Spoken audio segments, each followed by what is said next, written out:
Mexico city. ശാന്തമായി ഒഴുകുന്ന കനാലുകൾ, അതിനപ്പുറം ഭീതിതമായ നിലനിൽക്കുന്ന നിഗൂഢത നിറഞ്ഞ ഒരു ദ്വീപുണ്ട്. വിനോദസഞ്ചാരികളെ പേടിപ്പെടുത്തുന്ന മരവിച്ച കണ്ണുകളുമായി നോക്കുന്ന നൂറുകണക്കിന് പാവകൾ നിറഞ്ഞ ഒരു ദുരൂഹ ദ്വീപ്. പാവകളുടെ ദ്വീപ്. നമ്മൾ ഇന്നും കണ്ടു ശീലിച്ച കളിപ്പാവകളല്ല, മുറിവേറ്റ ഉടലുകളും അടർന്നു വീഴാറായ കണ്ണുകളുമായി മരക്കൊമ്പുകളിൽ തൂങ്ങിയാടുന്ന പാവകളാണ് ഇവിടെ ഭീതി പരത്തുന്നത്. തെക്കൻ മെക്സിക്കോയിലെ സോച്ചിമിൽക്കോ കനാലുകൾക്കിടയിലുള്ള കൃത്രിമ ദ്വീപുകളിലാണ് പാവകളുടെ ദ്വീപ് സ്ഥിതി ചെയ്യുന്നത്. നിഗൂഢത നിറഞ്ഞ ഈ ദ്വീപിൻ്റെ ചരിത്രത്തിലേക്കൊന്ന് നമുക്ക് തിരിഞ്ഞു നോക്കിയാലോ?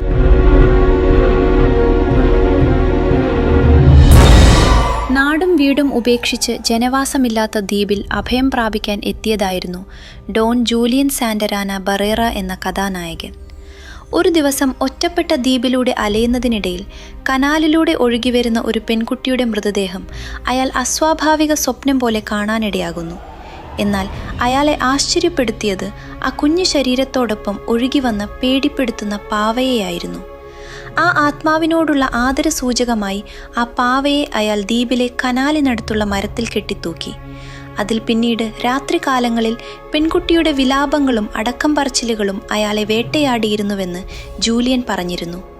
അതിൽ വെപ്രാളം പൂണ്ട് കനാലുകളിൽ നിന്നും ചപ്പ് ചവറുകളിൽ നിന്നും കിട്ടുന്ന പാവകളെ ശേഖരിച്ച് അവിടെയുള്ള മരങ്ങളിൽ കെട്ടിത്തൂക്കി. അശാന്തമായ അലയുന്ന അവളുടെ ആത്മാവിനെ പ്രീണിപ്പെടുത്താനായിരുന്നു അത്. ആത്മാക്കളുടെ വിഹാര കേന്ദ്രമായി മാറിയെന്ന് വിശ്വസിച്ച് നിരവധി ആളുകൾ ഒരു ആചാരമെന്നോണം പാവകളെ കെട്ടിത്തൂക്കാൻ തുടങ്ങി. അതിൽ പിന്നീടാണ് കൈയും തലയുമില്ലാത്ത ചോര തുപ്പുന്ന നിറം മങ്ങിയ പാവകൾ ആ ദ്വീപിനെ ഒരു പ്രേതാലയമാക്കി മാറ്റിയത്.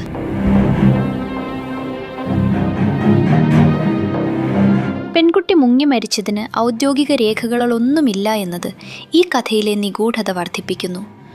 ജൂലിയൻ്റെ മനസ്സിൻ്റെ തോന്നലുകളാണോ അതോ കനാലിലെ ഓളപ്പരപ്പിൽ മറഞ്ഞു കിടക്കുന്ന സത്യമാണോ ഇതെന്ന ചോദ്യത്തിന് ഇന്നും ഉത്തരമില്ല. വിരോധാഭാസമെന്നു പറയട്ടെ, ഏത് കനാലിലാണോ പെൺകുട്ടിയുടെ മൃതദേഹം കണ്ടതെന്ന് ജൂലിയൻ അവകാശപ്പെട്ടത്, അതേ കനാലിൽ 2001 ജൂലിയനെ മരിച്ച നിലയിൽ കണ്ടെത്തി. അദ്ദേഹത്തിൻ്റെ മരണത്തോടെ ദ്വീപിനെ ചുറ്റിയുള്ള ഭീതി ലോകമെമ്പാടും പടർന്നു. ഇന്ന് സാഹസികരായ സഞ്ചാരികളുടെ പ്രിയപ്പെട്ട കേന്ദ്രമാണ് ഈ ദ്വീപ്.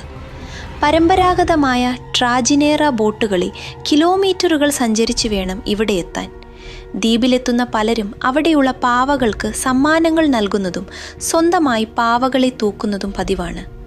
മരക്കൊമ്പുകളിൽ നിന്ന് തുറിച്ചു നോക്കുന്ന പാവകളുടെ കണ്ണുകളിൽ ഭയമാണോ അതോ വിങ്ങുന്ന ഓർമ്മകളാണോ ഒളിഞ്ഞിരിക്കുന്നത്? സോച്ചിമിൽക്കോയിലെ കാറ്റ് ഇന്നും ആ പെൺകുട്ടിയുടെ മന്ത്രണങ്ങളും വിലാപങ്ങളും പേറുന്നുണ്ടെന്ന് നാട്ടുകാർ വിശ്വസിച്ചു പോരുന്നു.